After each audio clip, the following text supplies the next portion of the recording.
Welcome back to your favorite podcast. It's Hoop Therapy, brought to you by your co-host K Sean, aka Killer K, aka the King of Queens, aka your favorite Tar Heel. And with me, as always, my highly esteemed co-host. It's D-Chaps, aka Danny C. Pull up a seat back on our couch and enjoy some therapy.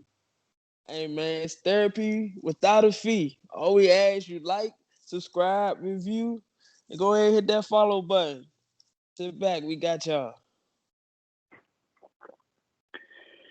All right, man, we're here and we're back. Game twos are officially all set, brother. How you doing?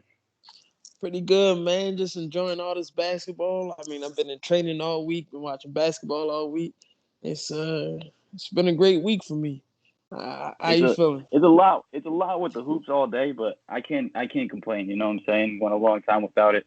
But with like work and everything, I'm trying to keep a small stream in the bottom of my screen at all times. But it's been great, man. I'm loving it. You know they say multiple streams of income. That's what all these forex people be preaching. So you know, Shout out to them, exactly. Yeah, you gotta envision a better life before you have one. You know. right? Get that paper. Get that paper. So Sure, man. I'm excited for this episode because few episodes in now. When I'm watching hoops, I'm taking down notes, and I'm ready to get this on paper. So gonna have a nice little playoff preview again. Kind of go over what we had forward, what records we put down, overreact a bit, and make sure you guys stay tuned. Second part of this episode, we got a nice special guest, nice crazy interview. So it's gonna be definitely interesting this one. definitely gonna be a dope episode. So we'll be on episode 4 now, three and a Yes, half, sir. kind It of. is technically three because we made two-parter, but Yeah, I like to part say 2, four. episode 4. You know, back in the game. So no need to waste people's time. What they here for is the hoops. We've got, as we're recording this on Thursday night, the Lakers just mollywopped the Blazers, who Charles Barkley said was going to sweep the Lakers after they won Game 1. So how you feeling about the series now? You got Game 1. The Lakers didn't really handle business. You know, close game. They didn't make shots. And the Blazers eked out a win. So how you feeling now after the Lakers came back, won Game 2, and series is evened up? Like I said, like from the first episode or the first preview, I put Lakers in six. Oh, So I okay. mean, I kind of expected them to get caught off guard a couple times. Um, I find it really crazy how it's like almost treated as if the Lakers are coming here as an underdog and everybody gets shit switched so easily once they lose. Um, I mean, I definitely overreacted like crazy from the first game because I saw so many different holes and so many different things that just weren't okay with how the Lakers came out. Obviously, the Blazers aren't even full strength, and even at full strength, they're not even over the top talented team, but they do have weapons. So they came out and took advantage of a poor shooting Lakers team in game one, and then in game two, they couldn't help but stop any of the shooting or any of AD's force. And thankfully, AD woke up and kind of came together and actually played like the talent he is, because he should easily be a 30-12 guy. So I think it Right. was expected for them to bum rush back in. So this game three is really going to be the chess match where now they finally picked up Dame full court, finally picked up Dame with like three bodies at him on every screen. They ran at him, finally played some good defense on the Blazers and shot the ball well from the Lakers side. Now the Blazers have to go in and kind of see what they can retool to catch him off guard again. Only other time I see them beating the Lakers one more time is if Dame has a supernova night dropping 50 or 60 and such. But as of now, what I'm seeing from the Lakers is a lack of strength and a lack of consistency. I don't think you should be looking this hard working or looking this vengeful against the Blazers series. They got the Rockets coming up next, who are without Russ, and we'll jump into that, who are just a very powerful team. So I have concerns for the Lakers. I have concerns for how they run. I have concerns for what AD's game is going to be like throughout these playoffs. But I still think it's Lakers in six. So staying remained in my boots for that one. What about Yeah. yourself? Well, good thing you said something about Dame. I was gonna say towards the end of this game, he reached in uh, while somebody on the Lakers was driving to the basket, and they got his hand caught, and then his hand came down, and Anthony Davis actually kicked his fingers, and he Yeah. left the game early.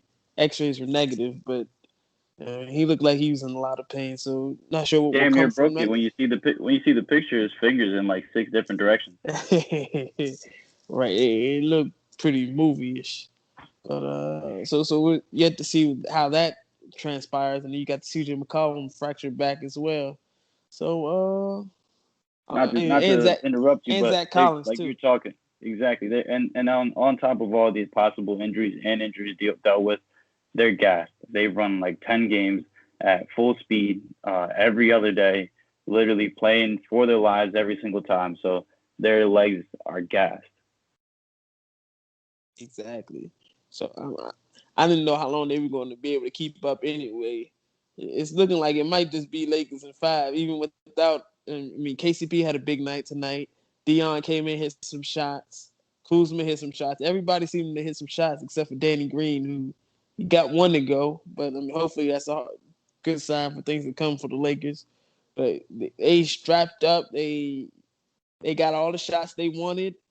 The Blazers' defense is really nothing to really look at, but the Lakers from the defensive end, they held the Blazers to under 45 points in the first half. I mean, they Yeah, really got after it defensively. They came to prove a point, and I think they did just that. They were up by 31 points in this game. I mean, they did just that. So, to me, Lakers in five.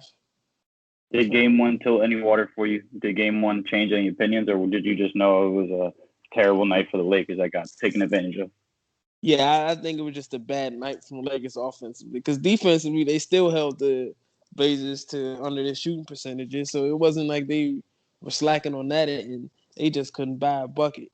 And today they were able to buy some buckets and put the Blazers right back in their place. And if Dame is even out for a game, this is a wrap faster than you can That's the say wrap. series.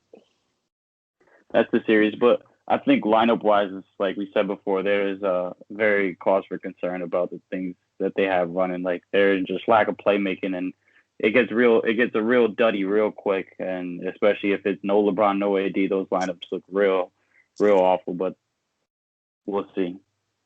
Yeah, that now we was talking about LA. The LA team that I am worried about is the Clippers. Worried. Again, Okay. yeah, they're 1-1 tied series with the Mavericks now, but nothing they've shown me in the two games is really like worth the Clippers. Now I get they're still trying to mix in Montrezl Harrell, and you can see that at times, especially last night in Game Two, where you can just see it like they needed to get him out there, and he was pretty bad in the minutes he was out there. He did get a couple buckets, but you can see he's got to work himself into shape because they're going to need him in the later rounds.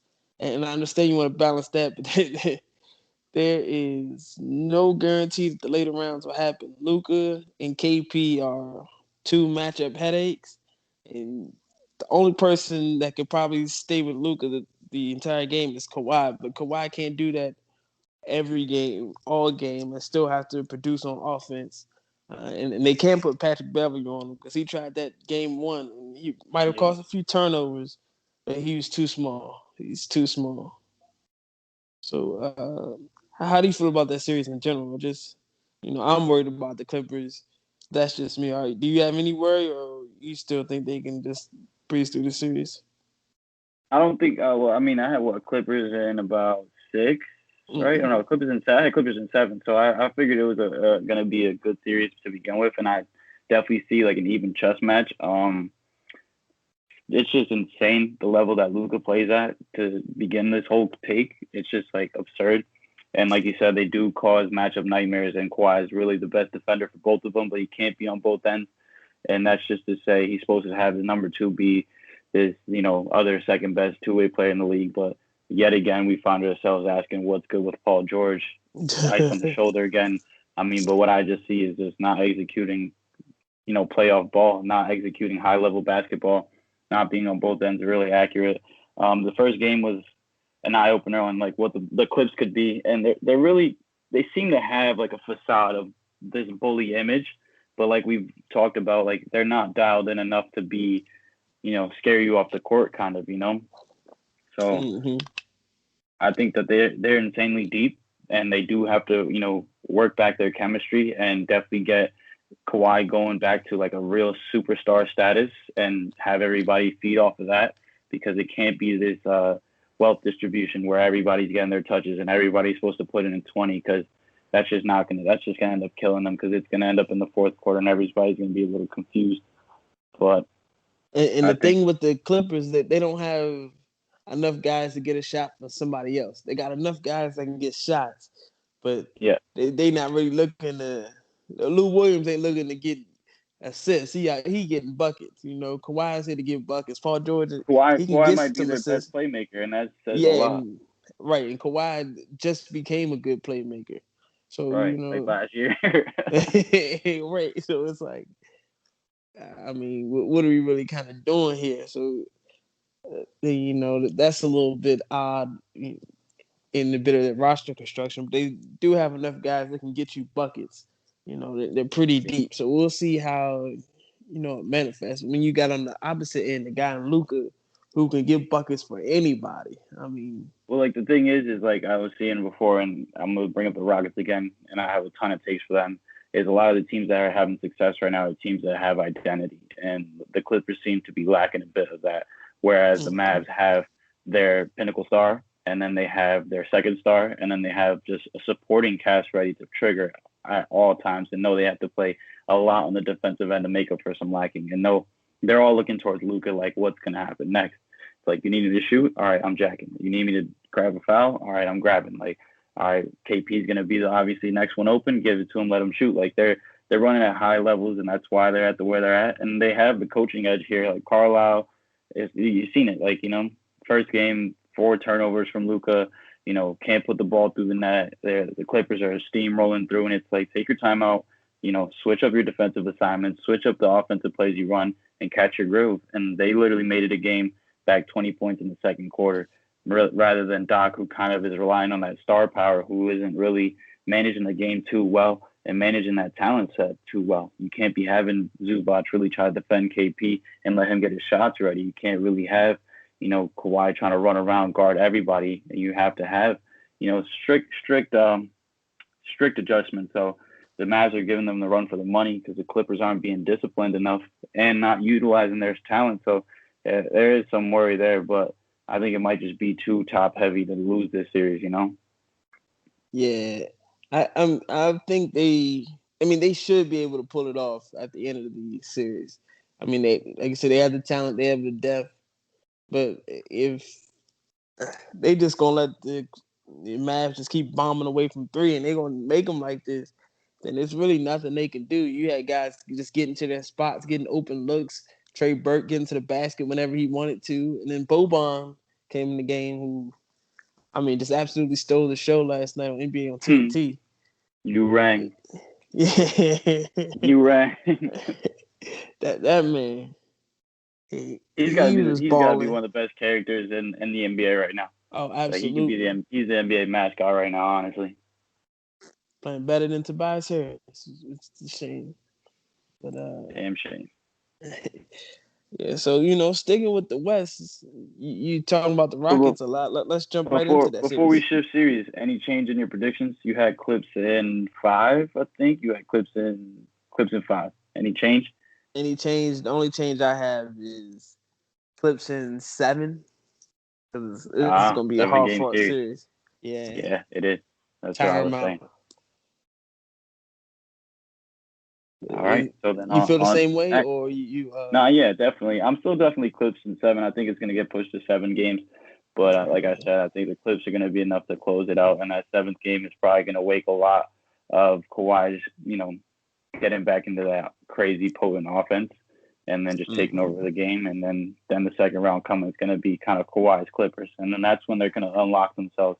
That's like, best case scenario, I feel like looking towards for them. And I think it's possible for them. So nah. The Clippers just they act too cool for school sometimes. They're acting like they can just flip a switch when none of these guys have played together before. And it's the same thing kind of with the Lakers too. Like you guys really like some of you guys have this experience, but everybody just can't sit here and flip a switch like they've won championships or they've done this and that. You got to come out here. You got to fight. the thing is they're fucking with shooters too. So it's like when you see the Bucks Magic series, it's like, they don't really have nothing. So when you flip the Jets on, it's like whatever they did to win game one is like they can't get any higher than that level.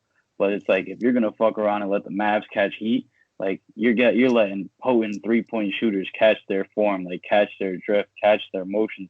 They're only gonna get better if you're letting them rock. Like the flipping the switches is gonna make it harder on yourself.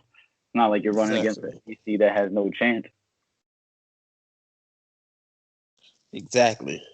So, moving on. You said you got a lot of thoughts on Houston. You want to go ahead and unload the clip? Yeah, I'm whatever I had bought it, I'm doubling down on. I'm doubling Okay. down, and I'm seeing. I had from game one, I was like, yeah, if this is Rockets Lakers second round, Rockets all the way, and maybe dialed it back. It'll be a competitive series, but I'm looking at these Rockets like one of the best teams in the West right now because of what I just mentioned before is having that identity. They have role players of a supporting cast that are dialed into their roles immensely, and they're ready to pull trigger, and they're ready to kind of just run the offense that's set in front of them and blossom in it. I watched the game today and seen Jeff Green hit a couple threes that I wish he could have did in the Celtics tenure or in other tenures he had once he left there. You know what I'm saying? Like people wanted Mm-hmm. Jeff Green to be that playmaking shooter, that guy who can run an offense as a big and kind of give you some production there. And like nobody has really got that. And I'm looking at the Rockets like, damn, Austin Rivers is like dropping buckets that I haven't seen him drop before because of the confidence of that system. Ben McLemore is Hey, looking like a 2K guy. Like he's out here just hooping. And it's like these guys are buying in crazy. And then you have the fact that it's led by Harden, who I think is looking better in this playoffs and this year than he has before. And they're doing all this against a team that everybody's talking about that even got favored by a point in the Oklahoma City Thunder without Russ. So it's like they only get better. And it's the system runs fast. The system runs great. If they shoot at least like 37%, you're losing the game if they're shooting that from three. And then the defense is moving insanely for the switching. And it's like they have to a fault switch so much, but then it just throws so much motion out there that the defensive actually is high level. mm-hmm. Yeah, I was watching earlier, and Mike D'Antoni was talking about the defense. It kind of looked like it was a zone, but it wasn't. It was a match. It was, but it wasn't. It was a matchup zone, which is pretty much man to man, but you got some zone principles. Just kind of protecting the area and your man. But they were on a string, and you kind of saw this from Houston before the shutdown. They had a couple games in a row where they were just on it defensively. Everyone was working cohesively. But Jeff Green, who seems to finally realize his potential about 70 years later, Mm-hmm. as a stretch five, who would have thought? You know, so I mean, Houston looks like I was wrong about this series. I said Yeah, OKC and I'm overreacting. I'm switching it to a sweep. who? I had it in five, but I'm gonna switch it to a sweep. I'm not mad at you. I only don't want it to be a sweep because they don't need the extra rest, so they can go ahead. I do see OKC winning a game, so 5 for Houston. But the way Houston played today, without Russ being there and Harden having just a pretty crappy game, I mean, it looked like Houston is they're just a better team. And OKC was a great story, a great regular season team. If they would have got somebody like Houston or Denver, they probably would have had a better chance of escaping out the first round. But just the gravity, that James Harden has, even when he's not on, he can still get people open just off of his package, his dribble package. Just be able to get in and out of moves and be able to get to the rack or stand out and pump fake you into jumping and getting somebody open. So I totally underestimated James Harden. He's probably the first or second best scorer I've ever seen in my life. You Yeah, he's know, definitely the best I've ever seen. so uh, hats off to him. He be on the milk yachts, but that's all right too.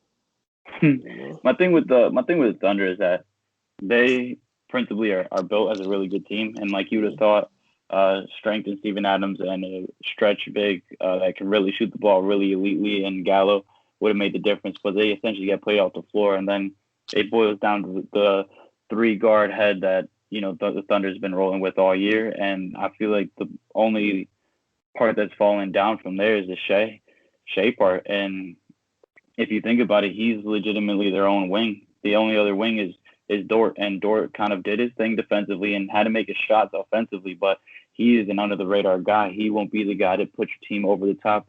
The only other wing that they have out there is Shea Gilgeous-Alexander, and Oh, I don't and know. Darius I, Baisley, well, Baisley's been playing well in the bubble, but yes, he has had a decent enough year. But I can't say that he will be the wing to come in and start, or he will be the wing to come in and play in a matchup. I think he'll be a good backup, but we're talking starting lineups, and Shea fills that role of that wing guy, and he exactly. goes a lot of side to side rather than going north south.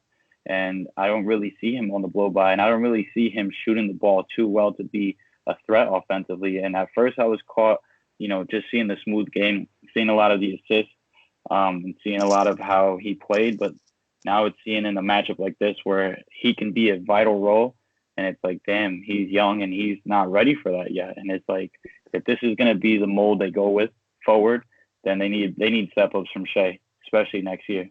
Well, I will say Shea did drop a 30 piece today, so gotta give him his props on that. I think Yeah, Chris Paul only had 14 points. He scored 4 after half, and that he just was can't happen. his plus He, minus was a negative 36. yeah, and that just can't happen. He's getting played off the floor. The thing with the Thunder, they were a nice regular season team, like I said, and like in the regular season is different from the playoffs. You don't have time to game plan that much for your opponent, so you can kind of, if you're good enough offensively, defensively, you can kind of roll into any town, you know, and catch anybody on a bad night, or even catch them on a good night and still beat them because you have a different sort of setup than them, and they're not used to doing that. They're not doing the scouting. But once you come into the playoffs, and all I'm focusing on is you for the next week and a half. All I got is you. I done scouted you, your team, your best moves, your best looks. And so it's like this where we at. I'm on you. There's nothing else you can do. So I'm interested to see what kind of adjustments Billy Donovan makes. He'll have to make some, but OKC at this point they're just too young. They had energy throughout the season, and other teams might not have had any. But right now it's like the lights are on you, and they don't have enough big time players, and that's what makes the playoffs. You got to have some guys that get buckets, and they don't really Yeah, have too many of those guys that are big wing type guys. Because Chris Paul can get you buckets, but he's a little guy, and you can't really get that many buckets in the playoffs. They don't call that many fouls, so the playoffs you need wings that can get you the money. yep. So And it's to cap it off with where their visions are at, I think the Thunder's main focus right now is surviving this round. Like, how can they beat just this team? How can they get past them? How can they get to the second round? I think the Rockets are dead set on the future. They're dead set on that championship. They're dead set on just sweeping up this series and moving on to the next because they have a powerhouse coming to them in the Lakers. So I mean, yeah, I feel like it's a different timeline, and like you said, Thunder are pretty young and they yeah. had a great regular season, but it wasn't built for this. The Thunder are happy to be here. Yeah, But speaking of wings that can score, Donovan Mitchell, Connecticut's own. 57. I mean, is he Connecticut's own or is he Queens? Shit, he could be both. But Big Donovan scored 57 game one in a loss. Shout out Jamal Murray. He had 36 in that game. But game two, he came back and Denver switched how they were playing him. They tried to trap him more off the pick and roll, tried to throw different defenders at him. But he beat that too. I mean, just passing the ball, passing the ball. Utah looked amazing out there. They just ran Yeah, hell straight yeah. through the Denver Nuggets, which was kind of, I mean, amazing. I didn't think they had that in them. Just from the lack of shooters, Mike Conley was still out, but it didn't matter. Royce O'Neal hit three threes. Joe Ingles was getting buckets. Uh, I mean, they just look like the better team, and I'm scared for the Nuggets, quite frankly, because I need to see what's your next adjustment. They tried to trap Donovan, it didn't work. I mean, I use trap loosely because they just let him have space to do whatever. It's like, hey, we're trapping you, but you know you can still make that pass if you want. And so traps were a little too late, and Michael Porter Jr., who had a great game offensively, he still cannot stop a nosebleed. This man Yeah, is just a seed on the defensive end, but you have to have him in. So I wonder what the next adjustment Michael Malone's going to make. To me, I think he's going to end up having to pull Paul Millsap from the starting lineup, for and put sure. Jeremy Grant in, just because you need somebody that can at least attempt to block shots. Because within that, I mean, Donovan Mitchell was driving to the bucket. I mean, everybody was driving to the bucket. It was like, oh, Jokic, he's not going to block my shot. Paul Millsap, Yep. he's 35. He's not jumping. So it just felt like, yeah, they need another element back there where at least if I can't stop Donovan Mitchell, let me dissuade some other guys from at least trying to come to the basket. There needs to be some type of adjustment because Denver can score. They weren't hitting many shots the other day, but Yeah. they can score. But what's going to set them apart? They have to play defense if they think they're going anywhere, Yeah. and, and then they just not doing that. I mean, like You, I think that game. I think both games were easy to get caught in the eye of the storm from. Um, I mean, for me, the take for the Jazz is that I don't think they're going to be able to play like that again. They had like you, over 30 assists, shooting like damn near 80% for quarter durations. Like that was a high level of basketball from everyone that I don't think that they could duplicate. Like I don't think that's going to happen again. Um, I'm not too sure what this is like about a lot of teams running like drop coverage, just like kind of like letting people shoot. It's not really helping your case, especially when it's someone like Donovan Mitchell, who obviously scoring wise has ticked it up a notch, but his playmaking has gone levels above what his scoring uptake has been. So it's like when you're allowing him to really have that space to make those plays, like he's making those passes this year, and that's why you see everybody in their open pockets making those threes. So they kind of just stole that whatever scheme Denver tried to play at them and took direct advantage of it. And with the Michael Porter Jr. thing, it's like not only is he terrible defensively, like we were talking about this, like we feel like they hate it, like Denver hates it, like how he kind of runs the floor. Like I see like a lot of body language of the bigs trying to get him to clear out of their way and post ups or have him post up or move out of the offensive set, like and then defensively it's just like so much confusion on the blow bys he's facing, and it's just like when that's happening, you just know it's affecting the team overall. And then Jokic, is not catching nobody, so he, like you said, they do have to make that adjustment to try to get some more quick feet defensively, and they got to keep Torrey Craig out there probably more minutes to keep that defensive effort up. But like the first game went, where it's like Donovan Mitchell was literally the only thing going for the Utah offense, and Denver's offense down the stretch was phenomenal. Jamal can hit big shots, and we already know Jokic is one of the most clutch players in the NBA right now. So it's like offensively, I'm not worried about what they can do, but I'm doubling up what you're saying about how on the defensive end they have to turn it up. But just to give a quick blurb on what Donovan did, it's insane, bro. It's like I would have never projected him to score like that ever. Like I would have never saw it coming. I don't know if it's because of the bubble. I don't know if it's because he's rested. I don't know if it's because he got the space to just shoot and it's the first time everything knocked down for him. I don't know what it could be, but how insane. Third highest game in history in the playoffs. mm-hmm. Yeah, he Donovan ain't nothing to play with. 50 first game, 30, 57 first game, 30 second game. I mean, I'm interested to Damn see near what he's 100 gonna do points tomorrow. in 2 games. Exactly. I'm interested to see what he's gonna do tomorrow. You know, for the Nuggets, for Torrey Craig, who defends Donovan Mitchell more than anybody in the league does. He's gonna have to make shots and stay on the floor. First game, he hit a couple Yeah. threes to start, and that was good. But yesterday, he hit nothing. So it's like, bro, They need my when dog Gary Harris back, bro. That's my boy. I fuck with him, and he's actually very, very good. He's their best defender, perimeter yeah, defender, and he he can make is. consistent scoring. Like he's not the greatest 3-point shooter that people chime him up to be, but he can score the ball.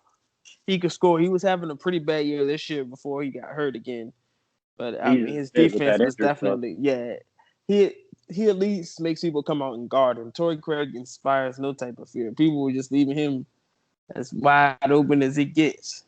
They're gonna Denver's gonna need a lot more from Torrey Craig, Jeremy Grant, between those two because they're gonna be handling that primary Donovan Mitchell duty. And it's gonna have to be a point where we can't keep sending all these people over to help if everybody else gonna make shots. You gotta guard your man. So it's gonna get crazy. And So to wrap it Michael, up, I'm what saying you said? Michael Porter, he can't die on screens either because they pick and rolling him to death too. So I mean, sheesh. A lot of holes here from the Nuggets and a lot of comeback from Game 2 for the Jazz. So we both had Nuggets in 5. So to wrap it up, any change on that prediction? I'm gonna go Nuggets in 6. It's extended an extra game. It's gonna be a Mm. little bit tougher than I thought initially. Yeah, I'll double up with that with you. I think though. I think yeah, Jazz will take another game too. I think they'll go back and forth, and then the Nuggets will end up closing it out. So So let's travel across the country, bro. Let's go back to the gritty East, man. it is the Beast Coast. The East Coast. So we'll go with the biggest dud of the East and the Toronto Nets series. They're just doing what they got to do. Honestly, that's a clean sweep. Feel bad for the Nets for still having to be out here. I wish I could just go on vacation or go home and just spend time with their family instead of having to come and get swept out here in front of everybody. Yeah. Hope everything is okay with Joe Harris of the Nets. He just left the bubble to go for a family emergency, so I hope everything is good with him. But Yeah, yeah, they don't have anybody. They tried to revive the ghost of Jamal Crawford, and he got hurt. So I mean, we don't have to spend much time on that. The Raptors look good defensively. They look good. Uh, when it comes down to it, do they have a guy that can get you a shot? That's gonna be the biggest question mark. But as of right now, Fred VanVleet, Kyle Lowry, Pascal Siakam is enough to take them past this Nets team and possibly past the second round too. We'll see, yep. depending on their opponent. So then what? You want to go? You want to go there? We can go there. Okay, so their possible opponent, well, probable, is going to be the Celtics. Uh, I'll admit I was being a hater to say Celtics in 5 or 6 to start. I thought Joel can get him a game. Joel had an amazing game 2, and it didn't matter not one bit. It helped kind of early. They were feeding him early. The lead was there, and then Jason Tatum was like, "Okay, this is fun. Now let me show you something." So Hmm. that's probably gonna be a clean sweep, just because there's just nobody on the Sixers, and I say that, and they have Al Horford who makes over $100 million. They have Tobias Harris who makes over $100 million, and Joel Embiid who makes over $100 million. That theoretically should be a big three, just in terms of the money they make. Not trying to count the pockets, but just these are max type players, so you would think, oh, they should have some type of chance, but nope, no chance. Joel Embiid is the only one that looks like he belongs on the floor. Tobias, he started off good yesterday. I was like, finally, he's showing some stuff, and then he was just like, all right, that was enough. What do you have, like 13 or 15 shots or something like that? I'm like, Yep. just just inappropriate. I wish this was a space to hate on the Celtics, but it's not. So I'm gonna give you the floor to adorn your team. So I'm gonna start off just slandering the Sixers, and I mean like Embiid, he is who he is. Like he's not phenomenal, but I mean maybe it's an overreaction, but I feel like most of his phenomenal games have all come within the first 2 quarters. Like even the games he stayed without, going on fire, putting up over 40, clutching out games. Like the majority of the bulk, those first like 28 points are always like first half. And it's like he burns the fuck out. Like he comes in that third quarter like he just ran a whole marathon, and it's like, bro, But it's not he's a big sustainable. boy. He's a big Yeah, boy. but I get it. But you got to span it out. I'd rather him put up 28 for the game and put up 14 first half, 14 second half, and help the team win, rather than go 20, 26 But in the see, first see, half I, and I then don't come I up don't for think two in the that's second fair. I half. don't think that's fair to say because it's not like he So he gets tired. He's a big boy, but he plays on both ends of the floor consistently. And his team is just leaving him alone. That's why, because he's running the whole team basically. He shouldn't be having to do that like that. Exactly. But That's if he was like that and he wasn't broken, then it would be a different story. If he wants to be in a different kind of category, which he yearns to be, then that's exactly what you're needed for. You put your team on your back and you go the full game. You don't put your team on the back for the first quarter and then cry. Like it's all right. Celtics own him, bro. You see the way he sat down fourth quarter, just fell apart, hands in his face in his hands, on his knees, just like doesn't know what to do. He already said it. It's not a rivalry. We beat their ass every time, and he would love to beat us, but it's not in his cards. And speaking on Tobias and Hal combined, they're like what 14 points. I think Tobias is averaging 8, Hal's are averaging 4, so it's like 12 points a game. And it's like these are the only two next star players that you got. The supporting cast outside of that is not putting up anything. So the Sixers, I think I was on the Brett Brown firing challenge, but I think right now it's more front office and how they can retool to get better guys around their stars and treat their stars a little better because Brett Brown can only do so much. Here's my thing on the Brett Brown fire before you get on the Celtics. He been there 7 years, and every year is questions about something. He got to go, even if it's not all his fault. He ain't shown me nothing to say why he should stick around. Just because he was there during the process. Okay, cool. Yeah, I think they give him a So lot of loyalty for that, but like yeah, it's I like think nah, that I wrap think it up. I think it should be like a Chicago situation where the whole thing gets gutted. If they're obsessed with getting stars around their young guys and building a championship team immediately, and this is their second attempt at doing so after doing the Jimmy Butler experiment. And it's like if you were to just remain calm and build around the little pieces that you had, and then just kind of like leave JJ there and get another like just tool guy to just throw in there and help out your two guys, like you probably be set in the Eastern Conference right now because the Eastern Conference isn't Yeah, anything crazy, but they but they swung for the fences, missed and missed again, and now they're in turmoil. they didn't think that Tobias would be a miss. Tobias just completely went milk carton this year after, I mean, a decent year with the Clippers last year before he came over. And if he was going to do like that, they could have kept Landry Shaman, who would have been a huge help to Yep. them. They could have remained patient in a lot of ways, but they shot for the fences and they imploded, and that's only to the fault of their own. Right? They say, shoot for the moon. If you don't make it, you land on the stars. I don't even think the Sixers took off. They So fell all the way back in the atmosphere, crashed through the earth, and now they're burning down. just burning. They could So, model themselves like an elite franchise such as the Boston Celtics, who oh, trash. remain patient. Swung for some decent trades, still had playoff success, but really a tool for the future. Drafted really well, built around their young guys, and now have an elite team. And I can say elite because you could view the way that Jaylen Brown and Jason Tatum play, and they're on both ends of the court, scoring the ball, stopping plays, and they're here for the big stage. Everyone was real concerned with how the Hayward injury would affect them, and in a star, you take adversity and you make it into success. And we saw Tatum, like you said, take over a game.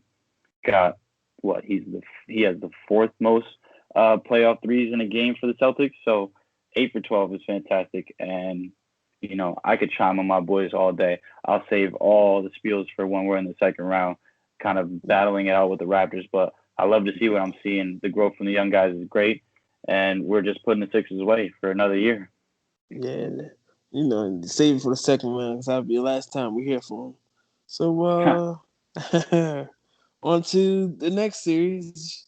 The Bucks, the number one team in the East, they tied the series up 1-1, came back and shellacked the Orlando Magic. Any special thoughts in this game? I only have one thought coming away from these first two games.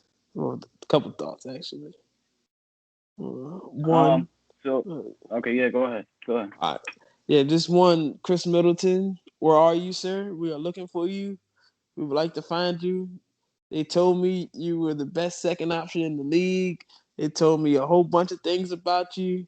They said Chris, you was the guy. They said you'd be the one to help Giannis get over the top, and you scored 2 points and 30 minutes of play. Where are you, bro? I know Sorry. y'all won the game, That's but sorry. you can't be what they say you are. Top 15, 20 player, and you are coming on the playoff game and scoring 2 points. They was That trying to say don't. he's top 10 through the season. I've seen people on Twitter, top 10. Crazy.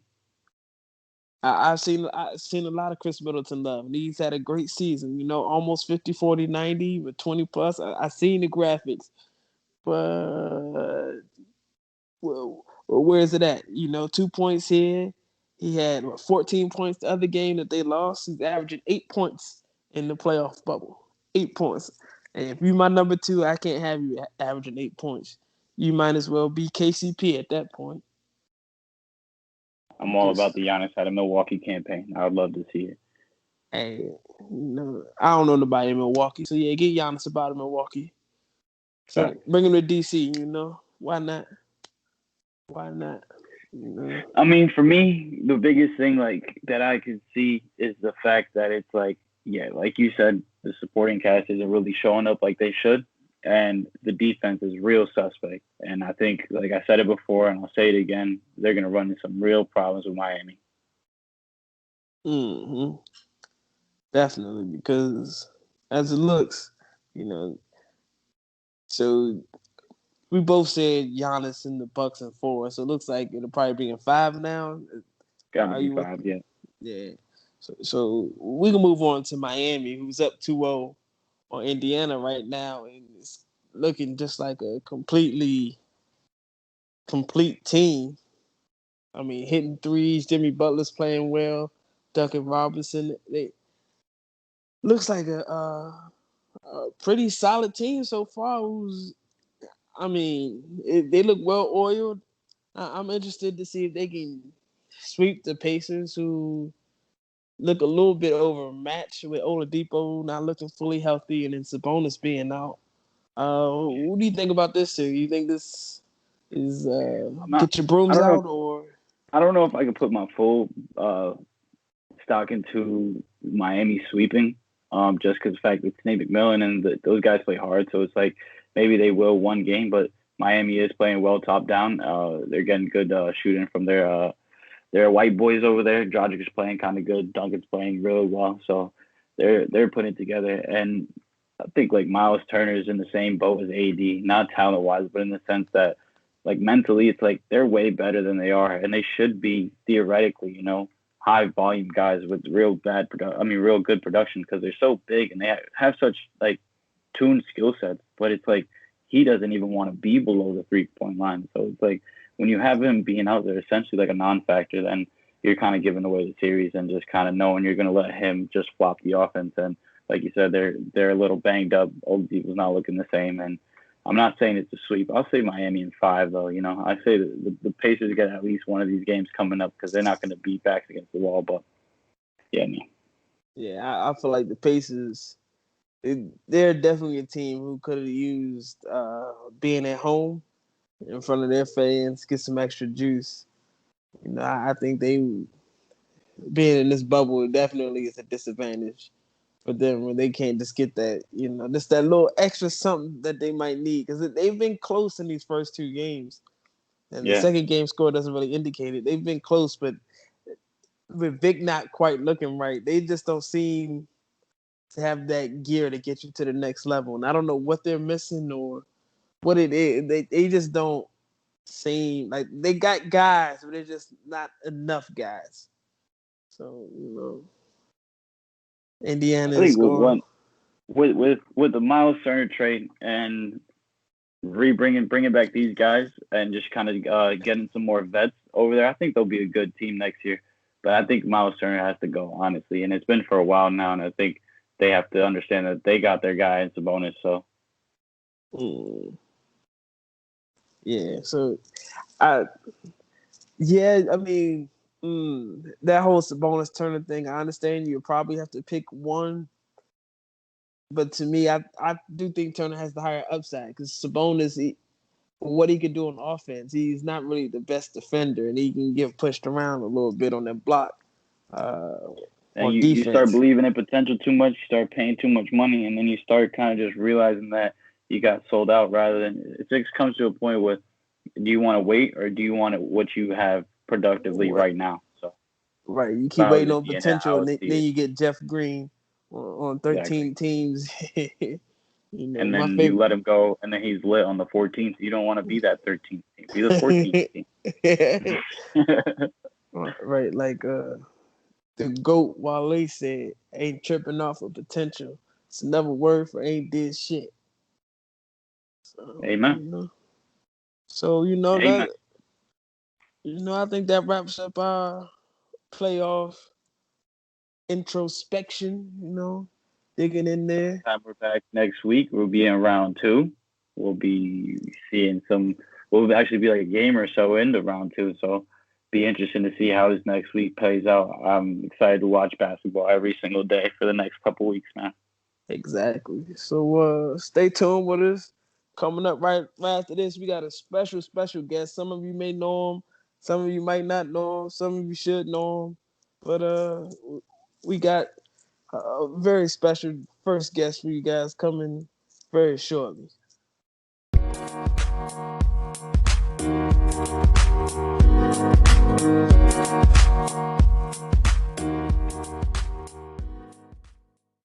Uh, so we're good now. Back with our guest. Okay, our very special guest today. If you're from the West Coast, you might know him as Free Free. If you met him on the East Coast, you might know him as Top. But all the way from the Bay, my boy, my homie, the owner of Spice Trap. If y'all need y'all food out in the Bay, go holler at him. Yeah, The one, Instagram at Spice Trap, the Spice Trap. the one and only Anthony Frears.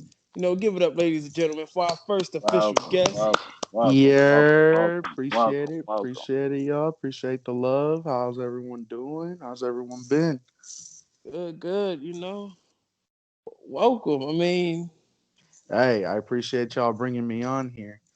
I seen what y'all started doing a couple weeks ago, and I hit y'all up. I mean, separately, of course, and I was like, yo, I'm really with this, y'all. Now, y'all have some good knowledge on hoops. Y'all have the hooper mentality. So I'm really with this, y'all. I'm really happy y'all asked me to be here on y'all show. Let's get it Yeah, going. definitely, man. The more the best therapy is group therapy. You know what I'm saying? So as long as we're all here Hey, together, I like that speaking one. about our addiction and hoop, you know what I'm saying? We're here to let it go, bro. So let's just jump right into it. We appreciate the love. So just tell us, man. Obviously, like we said, you're coming from the West, coming from over there. How's everything been COVID wise for you? How's life? Just give the people a little knowledge of how the last couple months have been for you. Okay, okay. So let me see. Well, I'm here in San Francisco, of course. So California at first we were on top of things, especially the city.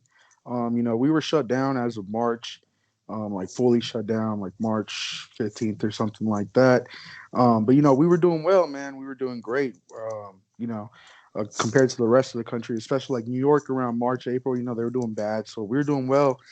But as of recent, California's been doing pretty bad, especially these last couple of weeks. The city got re-shut down. People just not listening, man. So hopefully we can recover from this. But COVID's something serious, and I hope everyone's just safe and everyone just takes care of themselves. Yeah, that's one thing. I mean, being over here in Connecticut, we've been kind of on a high, like just being, wide open with a lot of restaurants dining, a lot of restaurants, bars open, etc., and a lot of people getting comfortable with it. And I think it'd be super unfortunate to see everything kind of revert back to being closed down. Yeah, yo, it's especially for businesses out here. It was nice to see some businesses reopen. At least take out, do what they can do. And it's rough when they have to reclose back up just because there's a group of people who don't want to do the better good for the greater community. Yeah. right. So speaking of, okay, Sean, you gonna say something? Now, I was gonna say, speaking to people and COVID and people doing things for the greater good, the bubble. Once again, no positive Yo, tests in the but bubble. let's show talk some love real quick because before we hop in the hoops, I'm gonna give you a little shout out for the Spice Trap like we mentioned before. My man Talk be killing it in the culinary game, and I see you did a couple catering things. So before we jump in the hoops, tell us about the Spice Trap real quick, so the followers, all 10 of them, can hear about your shit. Nah. What you mean? All telling them we gonna get way more of these, way more No, followers for y'all. it's going up every week. It's going up every Exactly. week. We're moving on up. But nah, thanks y'all. So yeah, like Danny and Killa said, I'm owner of the Spice Trap. Follow me on Instagram at the Spice Trap.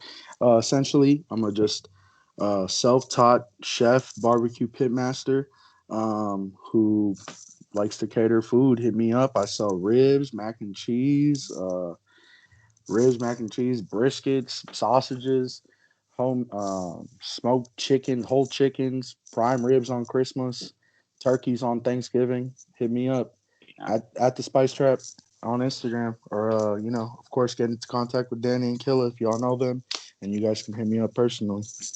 Yeah, there you his go. food, his food is legit. I'm telling you. Me and Taco, and we was roommates for a while. I survived off of his cooking for a little bit. So, the boy can throw down. Don't know. Hey, the It's meals legit. Throw sometimes. them a follow. Even if you like looking at food, just throw them a follow. I appreciate that, y'all. I appreciate that, and I appreciate the love if it comes after this as well. At this, here at the Spice Trap, we appreciate everyone who shows love, regardless of you buying or you just watching. There you go. So yeah, we all just watching this bubble balls. You as a Warriors fan, how engaged have you been with the bubble? Oh well, I'm a big Dubs fan, of course, but first and foremost, I'm a big basketball fan. So just to have basketball back, even if it was 8 games per these 222 teams, bro, I was watching intently. It would have been awesome if the Dubs played, but with all the competition out here, the Suns went 8-0, the Blazers Mhm. made their run. Ja in Memphis, I felt bad for them kids, but it would have been kind of bad to see them play against the Lakers. But other than that, the bubble ball, I appreciate what the NBA's done. Us fans, there's nothing we can complain about. I don't know how y'all feel about it though. How about y'all? Yeah, I say I The only love thing it. forward, Yeah, my team got invited, but they probably should have been sitting at home, just watching with everyone else. Hey, Brad, Brad had the right idea. Yeah, Brad said, I yeah, got kids at I home. I'm popped about to out stay all that home. right.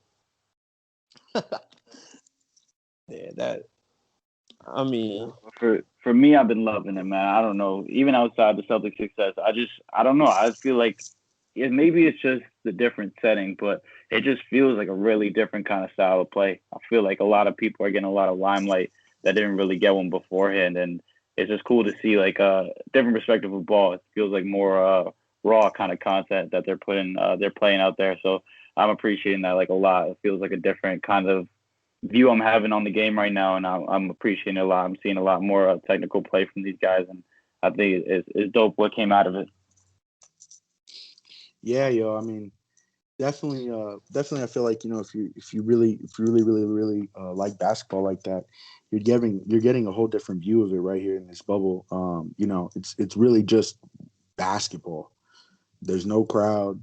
It sounds a little weird, the crowd noise, whatever, but it's really just 5-on-5 dudes running back and forth in a gym. You know what I mean?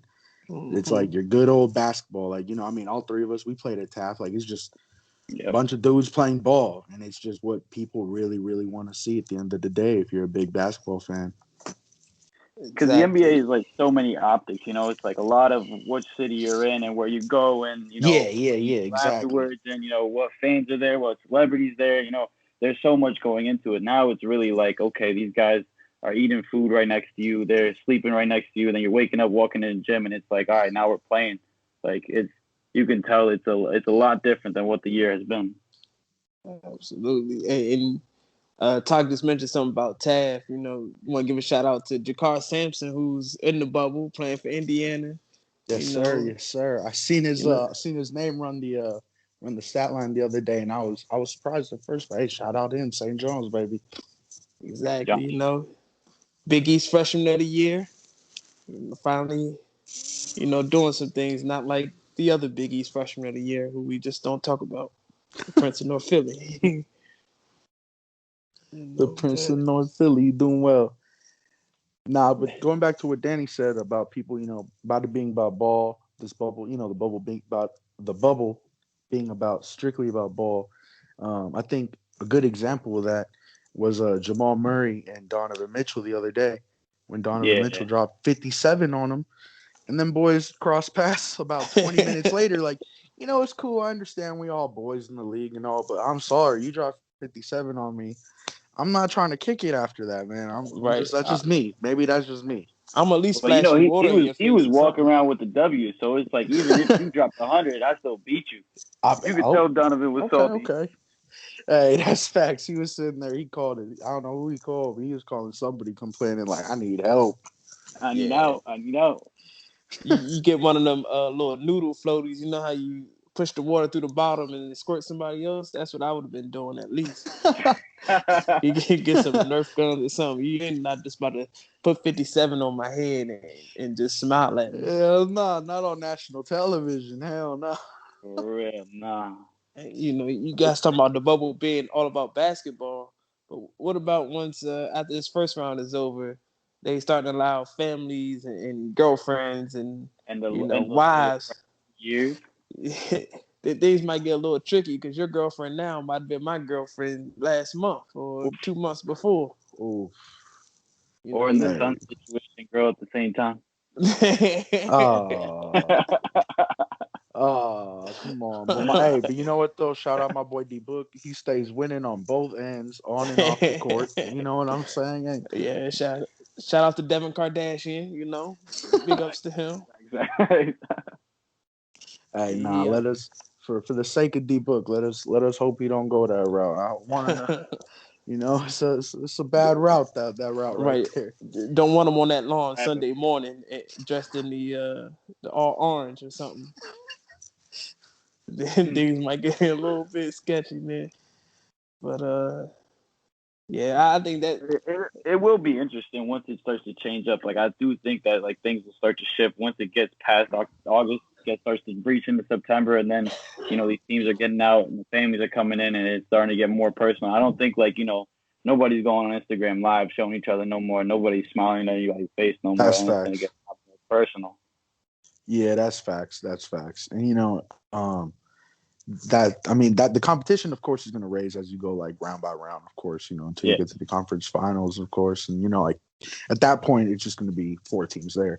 But in general, just with having families, girlfriends, whoever is invited, whoever each player wants to invite next round, I feel like it's good for their mentals too. On a personal level, like yeah, it's rough. Like we've all been away from our families from a certain amount of time, but I mean, I'd imagine for them, like like they got kids, they got wives, whatever they got coming back to them in the bubble next round. It's on a personal level. Anybody needs their loved ones around them, especially in a time like this when you're trying to win. exactly. exactly. Yeah, and I feel like it's like one of those psychological things where it's like if you're away from something by choice, it hurts a little less than being away by something by force. Like they're by their jobs forced to leave and they're not allowed that interaction rather than having the choice of coming in or out or saying like, oh, I need a break from this. I want to leave. It's not warranted. It's something that is their job, so they have to do. So it definitely is hurting them, and it's a reward at the end of the day to be able to be with your families and stuff like that. So I definitely agree with that. Yeah, definitely. You know. So before we, completely jump out the bubble, what's your playoff predictions? Like even beyond just like who you got going to the finals. You got any who's scoring is anybody gonna score 60 this playoffs? Is that James Harden? You got anything wild out there that you're thinking other than, just the standard finals predictions? Let me see. I think the wildest thing you can come up with is, and this because I mean the East is kind of wide open, right? So you Mm-hmm. come up with there's some different things that could happen. But if I had to predict anything, I think Jason Tatum's going to keep shooting the ways he's shooting. If Okay, okay. that's considered a wild prediction, I don't know. But this man, hey y'all know from a fantasy perspective how I feel about this, about how I feel about this man. But I'm saying on a basketball level, I don't think this Gordon Hayward injury is really going to affect the Celtics. So call me crazy or whatever, but I think Jason Tatum's going to do his thing. He might. And It no, might just Danny be one might. of those situations. Maybe Yeah, one of those situations. Less cooks in the kitchen. You know what I'm saying? Exactly. Hey, I know Danny's gonna hop on this train. I'm not even saying it because Danny's here. I'm just saying on a that might be You my have to now. thing, huh? You say you have to say it now. Yeah, you know what I mean. But it's either that or I mean on the West. Let me see some crazy. I think Luka's gonna keep going. You know, you seen he broke that record the other day on most points after 2 games. That Hmm. You think Kareem he takes record. the Clips? Bro. I mean, see this my take on the Clips. I feel like the Clips they ain't play long enough together. So right now they're kind of like getting the feel. You know what I mean? And Hmm. Dallas just has this thing where Luca and KP. I don't know what it is, and I mean, like we see it, but they just have this connection, man. Where when they're healthy and they're running up and down the court, they're a scary tandem. That's all I mean. You know what Yeah. I mean? And it really depends on the role players. So if they show up like the way they did last game, then Dallas might be able to take it further. But it's tough when you're when you're like young like Luca and KP, and you got to trust that about 4 or 5 year role players are going to drop more than 12, 15. You know what I mean? So Hey, I will say, if Rick Carlisle starts playing Justin Jackson, they're not gonna lose anymore. That's just my my view of They how got a I bunch of see wins things. there.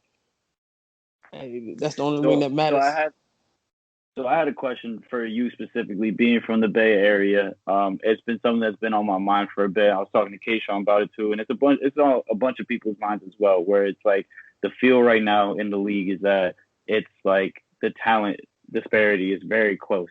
Anybody could be anywhere. Anybody could come out the West. Anybody could come out the East. Everybody kind of have their different favorite. Coming in, it was Lakers Bucks steaming ahead, number one seeds, and they both lost their game one, and then there's the underdog stories, etc.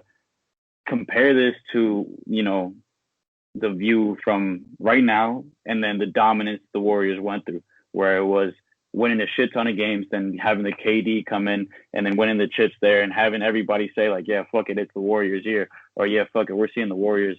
This Clipper series is over off the bat. Off the bat, if the X and X plays the Warriors, it's over. Like that conversation is completely gone. So what's your take on that and seeing what the league's like post Warriors? yeah, so I think that's a great Give us question. give us the give us the give us the Bay perspective as well from riding out those chips. Oh, of course, of course. So I think that's a first and foremost. I think that's a great question because right now, like you said, the league is at a position where there's so many different teams that can come out here and really just bust out the gates and win it all. Um, This Personally, as a was basketball as well. fan, I'm a big fan of it. I like the fact that it's competitive. But that I don't want to like sit here and be a hypocrite, of course, or play any side, pick any sides. But as a Dubs fan, I was happy as hell when we were winning these chips. I mean, yeah, it seemed a little easy when KD came over. Okay, it was very easy, but you know, it is what it is. I'm a Dubs fan. I was gonna roll with it. Everyone was, hopping on the bandwagon. He But was hyped. yeah, it was a hype time in the Bay, especially here in the Bay. It was a time where we had never seen winning like that from a basketball perspective in a long time. Like my dad was barely 5 in 1975.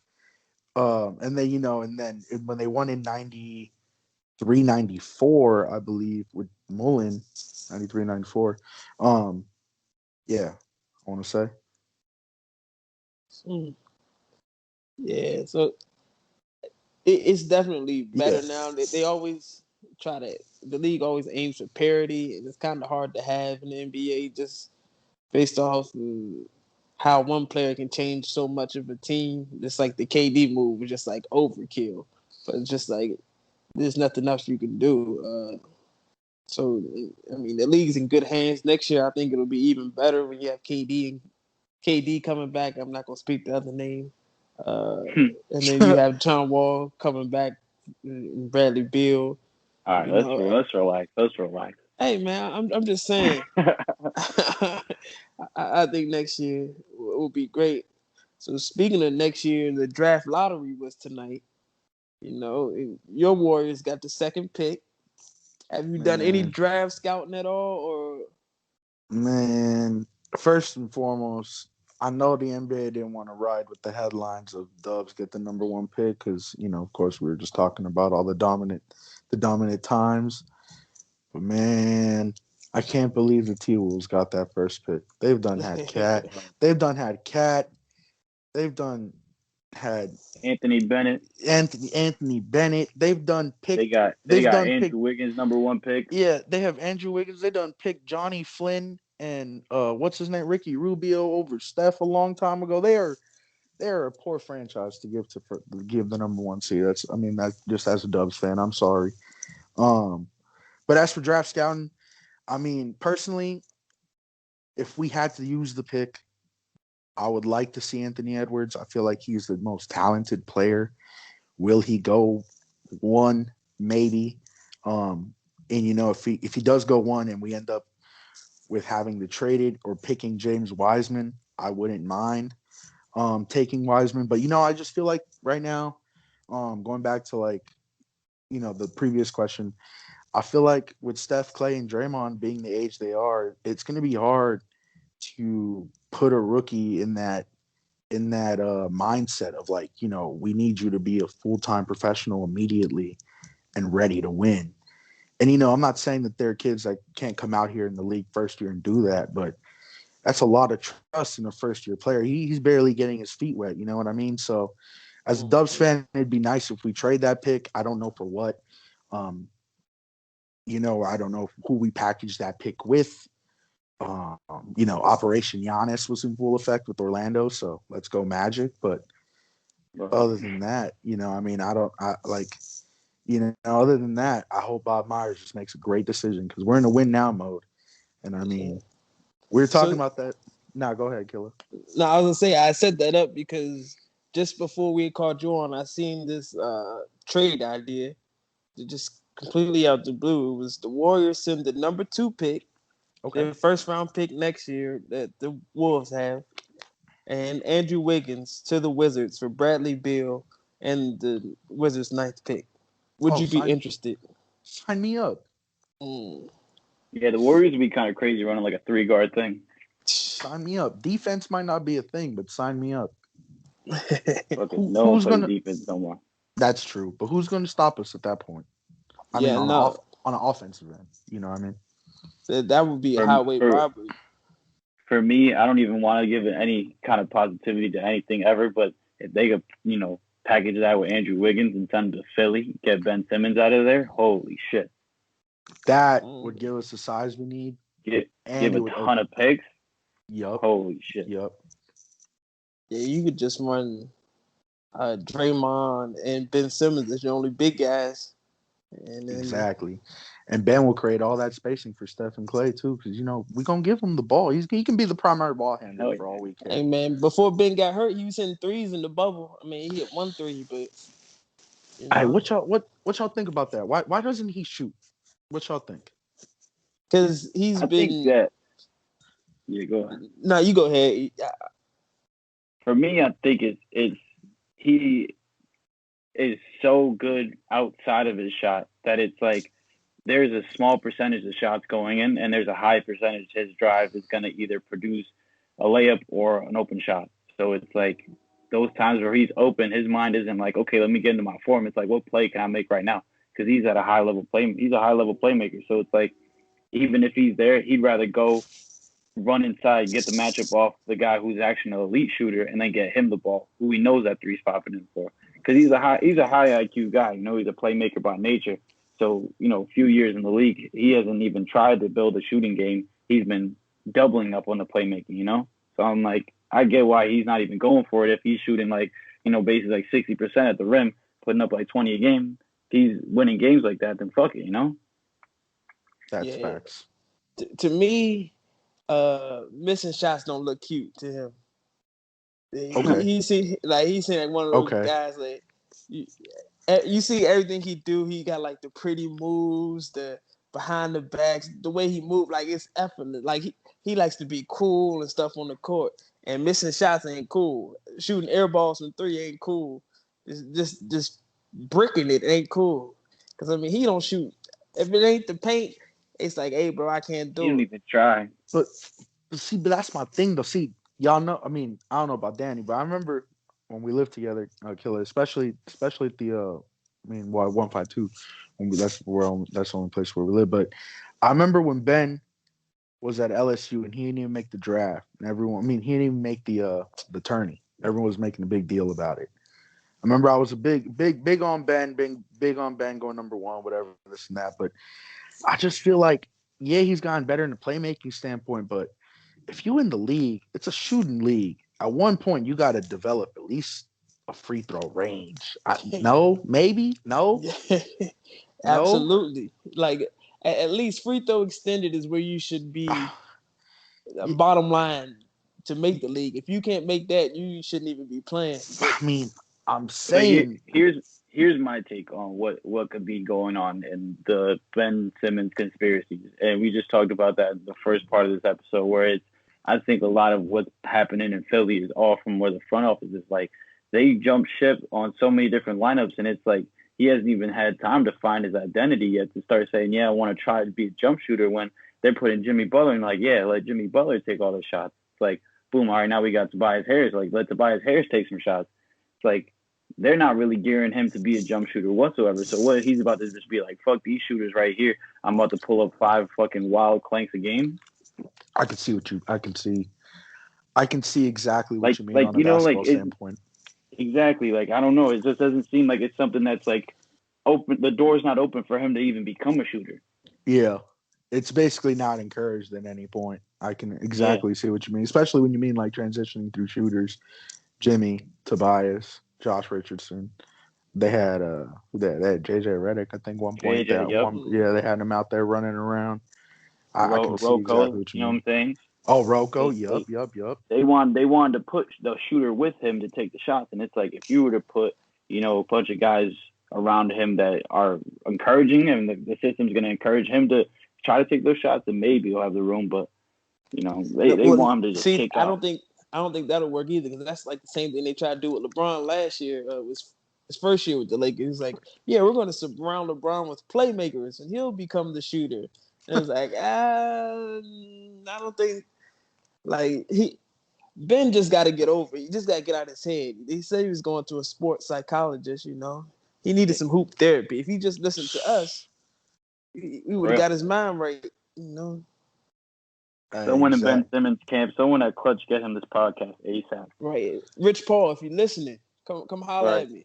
Man, I know you be sniffing LeBron butt all the time. Come holler at me. My boys got the remedy. Listen to them. Y'all hear that? Yeah, so But so bouncing back to the draft too. Like speaking of parity in the league, do y'all feel like this is one of those draft classes that's kind of just like meh? Like I wouldn't even say Anthony Edwards is consensus number one. I'm iffy on a lot of the prospects, and a lot of these guys just seem like role playing guys. Like I don't think there's a star blossoming from this draft at all. What do your guys take on what the prospects come in if you have some sort of understanding of what the people coming in are like? I'm with that. I feel like every draft they try to create a hype, and I love the hype. Every fan loves the Yeah. hype. We all love the draft hype. We all love who we gonna pick, this and that. But even me having, even me, I'm sorry, even the Dubs as a fan having the number two pick, even the state we're in having the number two pick, I don't feel like we even have the option to take someone who you know what I mean, like you said, a role Who's player, gonna like make it? Exactly. Make it yeah, you different. know what I mean. And I feel like with every draft it's different, but definitely if and when like a star does emerge out of this draft, it's gonna be one of those things that's gonna be like, damn, ain't no one see that. Yeah. now, It's gonna be like a Jokic situation kind of thing. Yeah. yeah, I generally feel the same way about this draft. For me, I'm a big college hoops guy, so I Yup. end up watching a lot of these games. But hey, you could watch. There wasn't really a lot of standout guys. Last year was a pretty deep and good draft. You had guys coming out the wazoo. This year, I think the diamonds in the rough are going to be a little bit tougher to find, especially with not having a March Madness, which you Yeah. shouldn't really be basing your decisions just off that. But that gets more guys exposure. That's I mean, facts. it's just other things. But to me, I know who's going to be the best player in this draft class, or at least the best guard. Don't say it. Don't say it. Ooh, It's Cole Anthony. hey, Just future like, Celtic at number 14 right there. just I I can mean, see that. he has too many like gym moves. He does a lot of that herky jerky, Yeah, like see Brickley stuff. Like, bro, this is a real basketball game. You just got to get to the basket. Nobody got time for all right. that. But once he snaps into it, he's been a pro for a while. He's gonna be a good pro guard. I mean, I think Yeah, he'll he's a be good scorer. So you're not buying into the ball hype at all? I mean, LaMelo is LaMelo. I mean, he can't shoot, so Yeah. Or this is or you try and shoot from half court. exactly this. Like you said earlier, Tom, this is a shooters league. If you ain't getting buckets, then Yeah. it's pretty much a non-starter to begin with. Hey, my thing on Lamelo is, and no knock to him or his brother in the league. Um, but it's one of those things where if you look at him, he looks like he got it. I'm not saying he's not gonna come out to be, a good player, not a bad player, nothing like that. But like Kayshawn's saying, it's a shooters league. If he don't got the shot, who is he gonna drive on? Mm-hmm. Please, just tell me who is he really gonna take to the hole in the NBA? We talking about grown men here. Right, and the lanky frame, He's you big as know, fuck. He's big, but he ain't but he ain't he moving ain't big. nobody. Yeah, Yeah, he ain't moving that crazy fast, and yeah, he's not bodying up.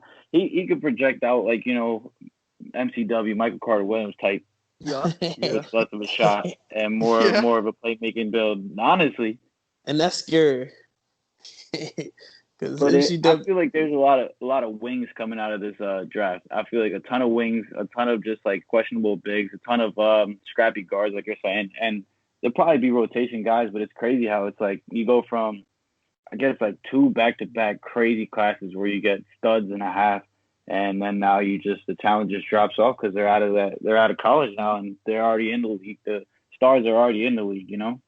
Yeah, That's facts. But I feel like do y'all feel like we're gonna start seeing more of that, especially with the way NCAA is going, the G League's doing that whole thing where players are just going straight to the G League instead. Y'all think we're gonna start seeing more like watered down drafts in a sense, I can see it, but amateur drafts? I can see it. And how we were saying earlier that the parity was in the league. All Yeah, that's saying is expansion.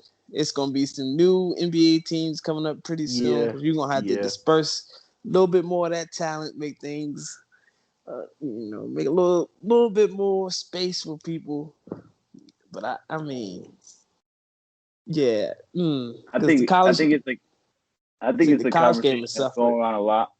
That's like it's not necessarily that the talent's dropping off, but it's just like so many of the players nowadays are coming so versatile in their skill set that it's like no one's longer like standing out in one facet. It's like everybody's coming able to shoot, handle the ball, play a little defense, run a little fast, jump a little high, but it's like nobody can do it a lot more than the top. And I think that's definitely going to happen where it's like it's going to be hard to pick out the star rather than really like figure out who's good and who's not. It's really going to be more so like who suits me the best, which is obviously every draft. But I just feel like everybody's coming equipped. Like every big can shoot nowadays. Every That's every like facts. small guard can jump. Everybody can dunk crazy. So it's like I feel like the talent wise things have gotten so good that we're already seeing the effects of it. That's facts. That's a positive way to look at it. See, I was looking at more on like a watered down standpoint. When you put it that way, it sounds a lot better. Yeah, and because I mean, like you could think of it that way, where it's like watered down, and like you see guys like drift in the draft. But then you look right now, like even in the playoffs, you could pick out any team and pick out some young guy that you didn't project him to really put in buckets, and then see him like he's hooping. Like my best scenario for it is the kid on the Nuggets, PJ Dozier. Oh He's in yeah, yeah. small case, but he's high production, and it's like he was a random draft pick, got traded around, but it's like put in the right situation, the kid's got talent. You can find that on literally any team in the league. Duncan Robinson went to the G League, played D3 basketball. He's got the ratty equipped, and now he's playing high level playoff ball. It's like talent's really everywhere right now. That's facts. That's facts. You know, that starts down with like you said. You know, every big can shoot. That starts down with like starting at a young age. Now at a young age, if you have a kid that's into basketball, you know, and he's built for this, you know what I mean? This is what he's gonna do.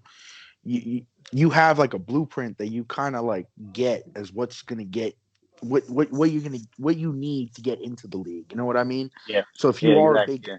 if you are a big guy and you're in high school, you know whatever high school, college, you know what you need to work on. You're gonna work on your post work, you know your footwork, this and that, but you know you need to develop a jumper.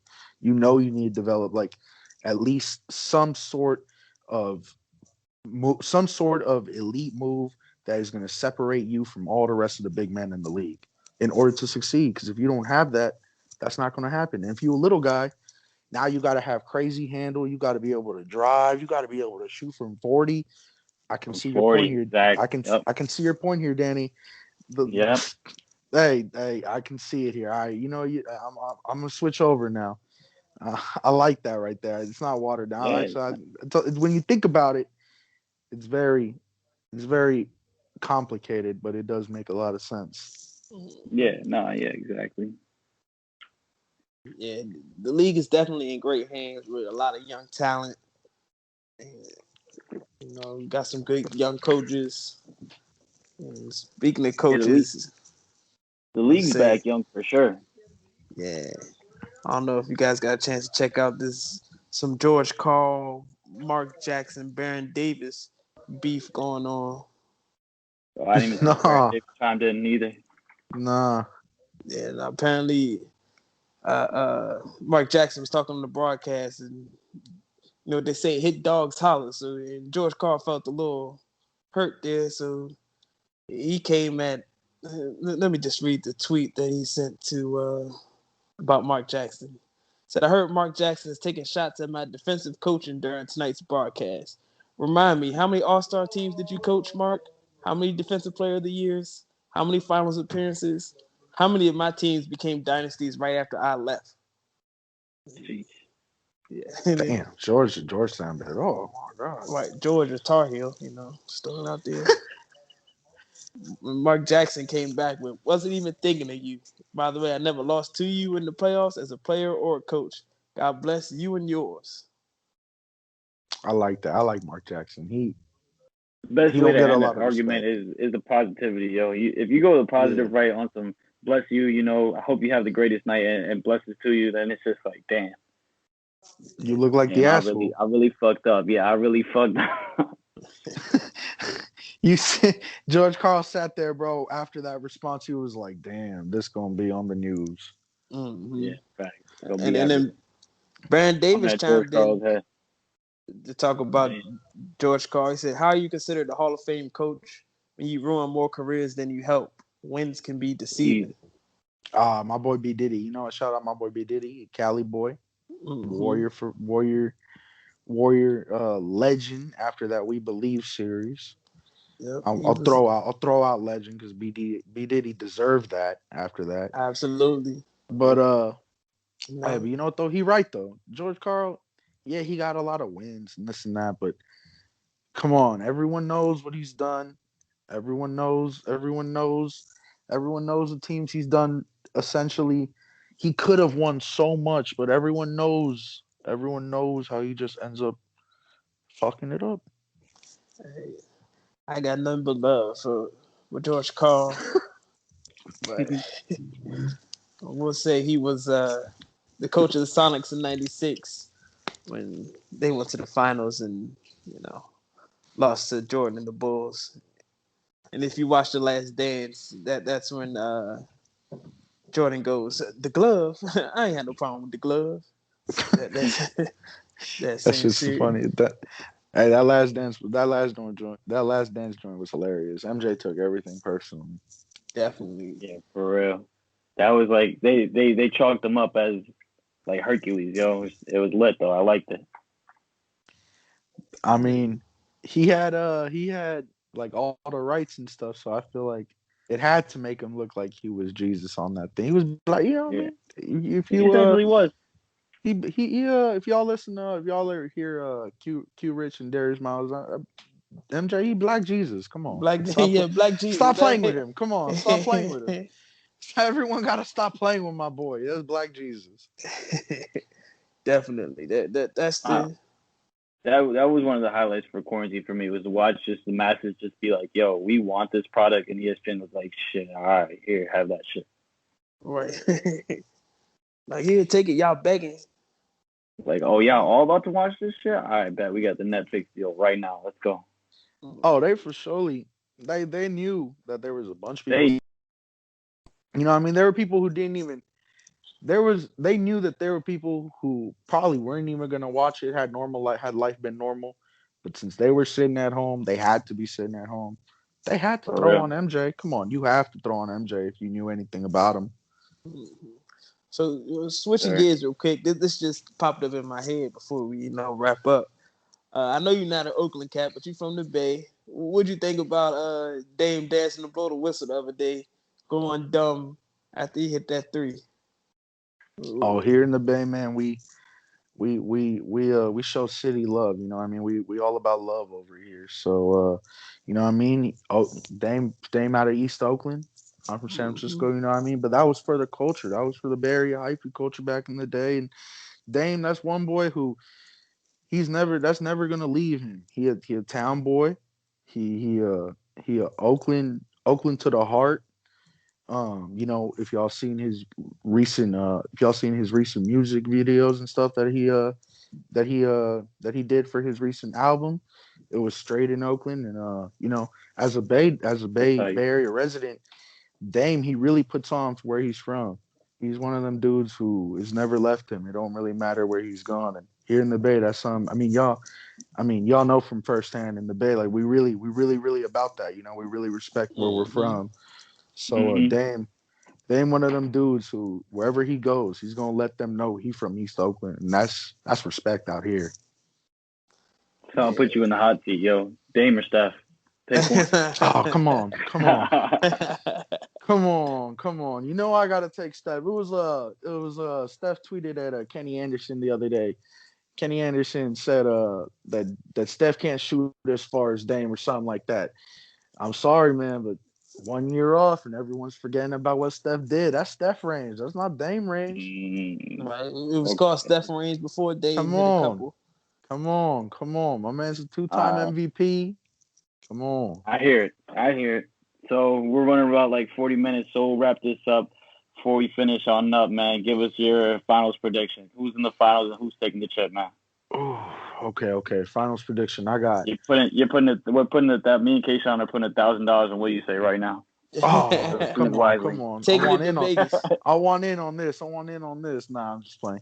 All right. I'll give you all this. I'll give you all LA Western Conference Finals. Okay. I got an all LA Western Conference Yeah. Finals. Man, that's a hard. I'll start with each side. You know, so let me see. Clippers, Lakers. Give me. I hate to do this, but give me the Clippers. I'm sorry, LeBron. Yeesh. Y'all know I Mm. respect Bron.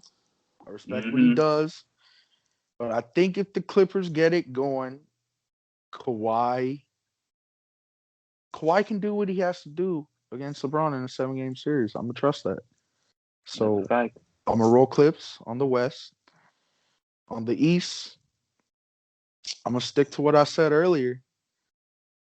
I Huh? it's a hard one. I don't know. All right. I got Boston, Milwaukee in the Eastern Conference Finals. I don't even know if that's possible, but if it is, I got that. Yeah, it's possible because they go Raptors next. Yep. Okay. So it is. Okay. So I got Boston, Milwaukee in the Eastern Conference Finals, and give me Boston in the finals. I got Clips, Ah, Boston. I got Ooh. Clips, Boston in the finals. That's a tough one, but I'm gonna those games stick were to. straight fire all year. Hey, I'm gonna stick to Operation Giannis on the East Coast. So hopefully, Giannis. Okay. I'm sorry, Giannis, but you can't make it to the finals without Steph and Clay. I'm sorry. Right. And on the West, we're just gonna go Claw. Claw is gonna be the problem in that Western Conference Finals. So In at how the many end, games? I want it all. How many games? oh, and who wins it all? Who wins it all? Give me the Claw in 6. I think the Clips take it. On six. Huh.